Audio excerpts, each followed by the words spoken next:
صبح کو قرآن پڑھا کرو، کیونکہ صبح کے وقت قرآن کا پڑھنا فرشتوں کی حاضری کا موقع ہوتا ہے، اور بعض حصہ شب میں بیدار ہوا کرو اور تہجد کی نماز پڑھا کرو۔ یہ شب خیزی تمہارے لیے ایک اضافی عمل ہے۔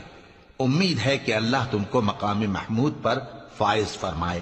اور کہو کہ اے پروردگار، مجھے مدینے میں اچھی طرح داخل کیجو اور مکے سے اچھی طرح نکالیو، اور اپنے ہاں سے زور و قوت کو میرا مددگار بنائیو، اور کہہ دو کہ حق آ گیا اور باطل نابود ہو گیا، بے شک باطل نابود ہونے والا ہے۔